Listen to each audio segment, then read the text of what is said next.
ভারত নামে গণতান্ত্রিক দেশ, এটা আসলে গণতান্ত্রিক দেশ না, এটা হিন্দু চরমপন্থীদের দেশ, উগ্রবাদী হিন্দুত্ববাদের দেশ। তারা শুধু নামে নামে গণতন্ত্র ব্যবহার করে, নামে নামে ধর্মনিরপেক্ষতা ব্যবহার করে। পৃথিবীতে যদি সাম্প্রদায়িক অন্যতম দেশ দুটোর নাম করা হয়, একটা হবে ইন্ডিয়া আর একটা হলো ইসরায়েল। চরম সাম্প্রদায়িকতা, ধর্মীয় উন্মাদনা, ধর্মীয় নিকৃষ্টতা, এবং সেই ধর্মের এমন একটা ধর্মের প্রচার তারা করে যে ধর্মে নিজেদের মধ্যে জাত প্রথা আছে। তারা এক জাত আরেক জাতকে দেখতে পারে না, একজনের হাতের পানি আরেকজনে খেতে পারে না, একজনের বাড়ির সামনে দিয়ে আরেকজন হাঁটতে পারে না। এই ধর্মের মধ্যে, যেখানে নিজেদের ধর্মের মধ্যেই এত ভেদাভেদ আছে, তারা জাতির প্রতি কি আপনি সাম্য কায়েম করবে? কখনো না। ইন্ডিয়া হিন্দুত্ববাদের এখন চরম উন্মোদনা চলছে, আগেও ছিল, কংগ্রেস থাকাকালীনও ছিল। বলা যাবে না যে কংগ্রেস ধর্মনিরপেক্ষ, নো, তারা ওই হিন্দুত্ববাদ দিয়েই মানুষকে করেছে। ওই সাতক্ষীরারই আরেকটি ছেলে ভিপি প্রার্থী ছিল শামীম, উনি দাবি করেছেন যে জামাত ইসলামের সঙ্গে ইসলাম শব্দটা বাদ দিতে। এটা কতখানি যুক্তিযুক্ত? এইটা শয়তানের আরেক চালা।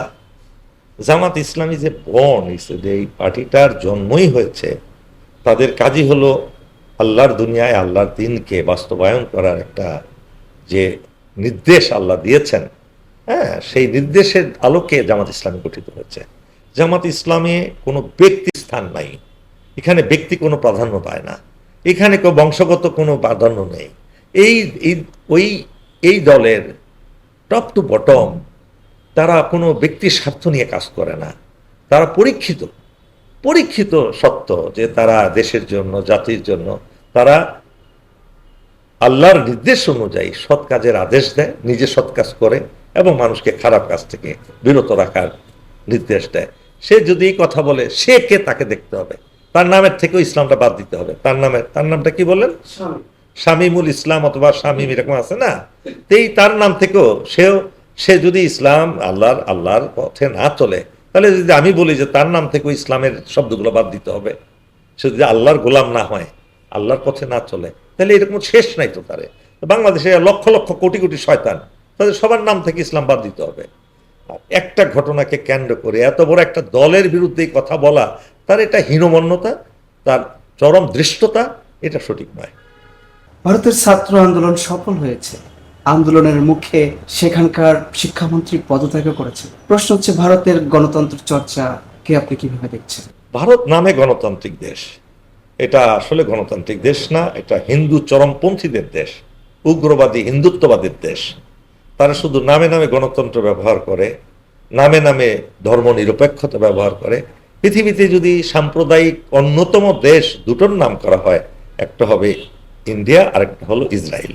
চরম সাম্প্রদায়িকতা, ধর্মীয় উন্মাদনা, ধর্মীয় নিকৃষ্টতা, এবং সেই ধর্মের এমন একটা ধর্মের প্রচার তারা করে যে ধর্মে নিজেদের মধ্যে জাত প্রথা আছে।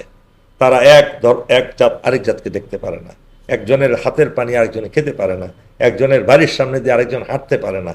এই ধর্মের মধ্যে, যেখানে নিজেদের ধর্মের মধ্যেই এত ভেদাভেদ আছে, তারা জাতির প্রতি কি আপনি সাম্য কায়েম করবে? কখনো না।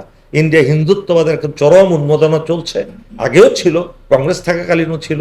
বলা যাবে না যে কংগ্রেস ধর্মনিরপেক্ষ, নো, তারা ওই হিন্দুত্ববাদ দিয়েই মানুষকে করেছে। এবং এই হিন্দুত্ববাদটা হলো পৃথিবীর জন্য একটা ধ্বংসাত্মক কর্মকাণ্ড। এটা সোজা হিসাব। তারা কোনো শান্তিতে বিশ্বাস করে না, তারা মানুষকে পশুর মতো, অন্য ধর্মের মানুষকে পশুর মতো ব্যবহার করে, তাদেরকে হত্যা করে, তাদেরকে ছোটোখাটো ব্যাপারে নিয়ে তাদেরকে যে কোনো মূল্যে তাদেরকে প্রতিহত করতে চেষ্টা করে। গ্রাম ধ্বংস করছে, মসজিদ এবং গির্জা এগুলো ভাঙছে, উপাসনালয় ভাঙছে। এটা আসলে কোনো গণতান্ত্রিক দেশ নয়, এটা ধর্মীয় চরম উন্মাদনা। আরেকটি বলিনি, এই যে মন্ত্রীর কথা বললেন, দেখুন, ককরোচ, শুধু বিচারপতি একটা শব্দ উচ্চারণ করেছে এই বাচ্চাদেরকে নিয়ে, এরা ককরোচ। এটা হয়তো উনি অত সিরিয়াসলি মিনও করেন নাই হয়তো। সেই ককরোচ শব্দটা কেন উচ্চারণ করলো, এটা অবশ্যই আমি এই ক্রেডিট দিতে হবে। তার মানে ইন্ডিয়ার মধ্যে সব লোকই খারাপ হয়ে যায়নি। ইন্ডিয়াতে এক শ্রেণীর লোক আছে যারা এখনো সেন্সিবল, যাদের সেন্স কাজ করে, তারা বুঝে যে সরকার চরম অন্যায় করছে, কিন্তু হিন্দুত্ববাদীরা এত শক্তিশালী, সেটার বিরুদ্ধে বলা তাদের পক্ষে সম্ভব হয় না। কিন্তু এটা সুযোগ, তাদের এই যে ভালো লোকগুলো জেগে উঠেছে এই ককরোচ পার্টির নামে, দেখুন তাদের সাথে কিন্তু পুরো ভালো ভালো লোকগুলো, দেশের অসংখ্য লোক তাদের সাথে যোগ দিয়েছে। এবং এটাও কিন্তু একটা, এই জিনিসটাকে অবশ্যই আপনাকে অ্যাপ্রিসিয়েট করতে হবে যে তারা ইন্ডিয়াতে একদিকে যেমন খারাপ চরমপন্থীরা আছে, আবার ভালো লোকও অসংখ্য আছে। আমি আশা করি ভালো লোকদের বিজয় হবে। এবং মোদী সরকার বুঝতে পেরেছে যদি এই কাজটা না করত, তাদের দাবি দেওয়ার মধ্যে তো অন্যতম ছিল মন্ত্রীর পদত্যাগ, যেমন আমাদের এখানে হয়েছিল। আমাদের এখানে তো জাগ্রত হয়ে গেছিল, কিন্তু এইটার পরপরই ওদেরটা হইল, কিন্তু সরকার সাথে সাথে কিন্তু মন্ত্রীকে সরিয়ে নিল। তাহলে তার আন্দোলনের কিছু রইল না। তারা বুঝতে পেরেছে। আমি জানি না বাংলাদেশে কি অবস্থা হবে ভবিষ্যতে। বাংলাদেশে কেন পদত্যাগ কিংবা কাউকে বের করে দেওয়ার ইতিহাস তেমন একটা নাই। এটা আমি, যাই হোক, এই ব্যাপারে আমার মন্তব্য নিষ্প্রয়োজন। অনেকেই বলছেন যে এই যাত্রা ছাত্র আন্দোলন মোদী সরকার থামাই দিতে পারলেও আগামী নির্বাচনে মোদী সরকার টিকবে না। না, এটা আমি, আমার অ্যানালিসিস, এটা সত্য হইতে পারে, ভুলও হইতে পারে, ঠিকও হইতে পারে, ব্যাঠিকও হতে পারে। ইন্ডিয়া কিন্তু যতই বলেন না কেন তাদের ধর্মীয় উন্মাদনা থেকে বের হতে পারে না। কিন্তু তাহলে কি এই মসজিদ ভাঙতে পারত? কেউ বাধা দিয়েছে? বলুন। এই যে প্রতিদিন যে মসজিদ বুলডোজার দিয়ে ভাঙতেছে, মিনারগুলো ভাঙতেছে, মুসলমানদের বাড়িঘর ধ্বংস করছে, সেটা নিয়ে কেউ প্রতিবাদ করেছে? দেখাতে পারবেন? এটা কি প্রতিবাদ করেছে যে মুসলমানদের নাগরিকত্ব থাকবে না? এটা নিয়ে কেউ প্রতিবাদ করেছে? কংগ্রেসের কেউ বলেছে? ইন্দিরা গান্ধীর নাতি, ইন্দিরা গান্ধীর নাতনি, এরা কি বলেছে? কেউ কোনো কথা বলেছে? কেউ বলেনি। যখন এই মুসলমানদের উপরে এরকম অন্যায় জুলুমের চরম উদ্ধত্ত দেখানো হচ্ছে, শত শত মসজিদ ভেঙেছে, একটা দুইটা না। তারপরে ছাত্রছাত্রীরা পড়তেছে, ওই সময় গিয়ে হিন্দুরা চতুর্দিক দিয়ে ঘেরাও করে তাদেরকে আক্রমণ করছে, সেখানে প্রতিবাদ করে নাই। সুতরাং এই একটা আন্দোলন দেখে উদ্বেল হওয়ার কিছু নাই। তাদের ভিতরে কিন্তু চরমপন্থা অলরেডি আছে। এটা একটা ব্যাপারে হয়তো তাদের, এটা কিন্তু মোদির পক্ষে কিংবা বিপক্ষের বিষয় না। আলটিমেটলি তারা ধর্মীয় উন্মাদনায় বিশ্বাস করে। এবং আপনি যেটা বললেন আগামী ইলেকশনে মোদি পাস না করতে পারলে আরো যারা আসবে তারাও ধর্মীয় উন্মাদনার লোকই আসবে, কেন এটাই হয়ে গেছে তাদের হার্ডকোর ভ্যালু হয়ে গেছে। খোমেনির জানা যায় যে সারা বিশ্ব থেকে স্রোতের মতো জনসমুদ্রে পরিণত হলো ইরান, এবং এই জনসমুদ্র দেখেই ট্রাম্প আবার যুদ্ধতে থেমেই গেছিল বলা যায় এক প্রকার।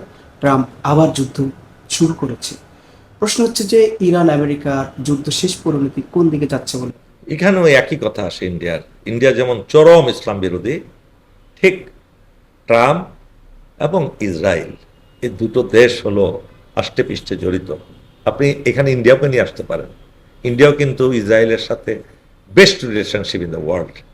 তারা দুটো দেশ এত বেশি ঘনিষ্ঠ সম্পর্ক আর কোনো দেশের মধ্যে নাই। ইভেন আমেরিকা ইসরায়েলের মধ্যে এই ঘনিষ্ঠ সম্পর্ক নাই।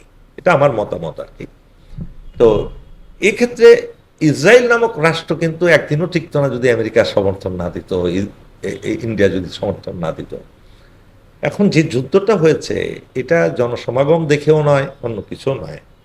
তারা কিন্তু একটা টার্গেট নিয়ে আগাচ্ছে, লং টার্ম মিশন, যে ইসলামিক ওয়ার্ল্ডকে যাতে মাথাচাড়া দিয়ে উঠতে না পারে।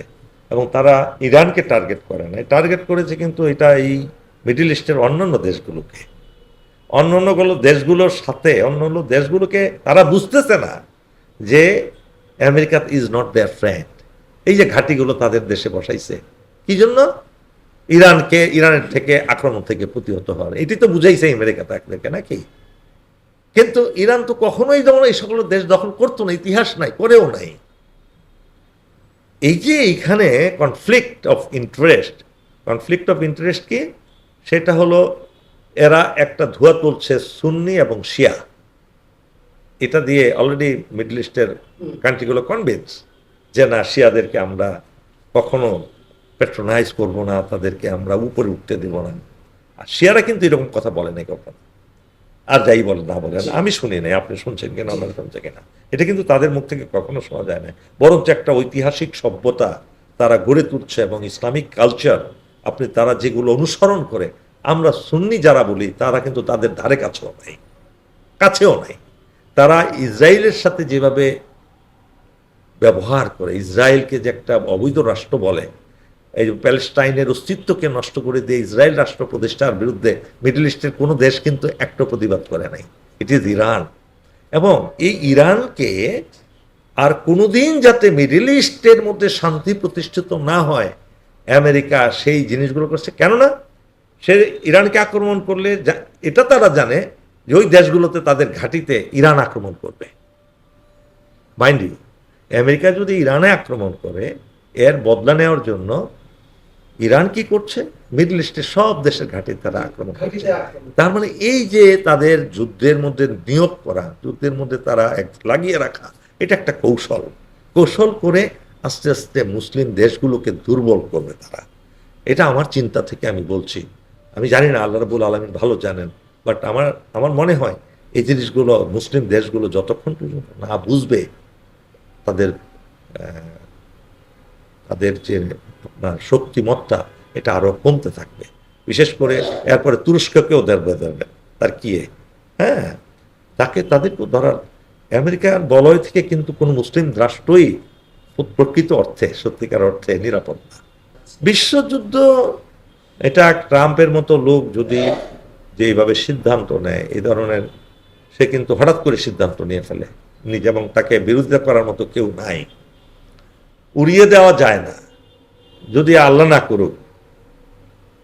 পাকিস্তানও কিন্তু নিরাপদ না, কেননা Pakistan has got nuclear power. এটা কিন্তু মূল টার্গেট বুঝতে হবে ওয়েস্টার্ন কান্ট্রিগুলো। একটা বোমা ফেললেই তো শুরু হয়ে গেল, অভাব তো নাই কারো কাছে। এবং আমেরিকা কিংবা ইসরায়েল যদি কোনো একটা বোমা ফুটায় ইরানের মতো দেশে কিংবা অন্যত্র, এর থেকে যুদ্ধ লাগাটা অসম্ভব কিছু নয়। এবং তখন সেটা হবে, ওই আইনস্টাইনকে কোনো এক ব্যক্তি প্রশ্ন করেছিলেন যে আমাদের তৃতীয় বিশ্বযুদ্ধ কিরকম হবে। আইনস্টাইন বলেছিলেন, আমি তৃতীয় বিশ্বযুদ্ধের কথা বলবো না, চতুর্থ বিশ্বযুদ্ধ হাতাহাতি লাঠালাঠি হবে, এটা আমি বুঝতে পারি। হাতে হাতে যুদ্ধ হবে আর লাঠি দিয়ে যুদ্ধ হবে। চতুর্থ বিশ্বযুদ্ধের কথা বলেছেন। এটা কি জন্য বলেছেন, কিভাবে বলছেন, বুঝতে পেরেছেন জিনিসটা? মানে তৃতীয় বিশ্বযুদ্ধ দিয়ে এমন ধ্বংস সৃষ্টি হবে পৃথিবীতে, তখন আর কোনো অস্ত্র থাকবে না মানুষের মধ্যে। যে বাটনগুলো বেঁচে থাকবে, যদি যুদ্ধ লাগে তারা হাতাহাতি ছাড়া আর কোনো যুদ্ধ করতে পারবে না। Have you understood the magnanimity of this world?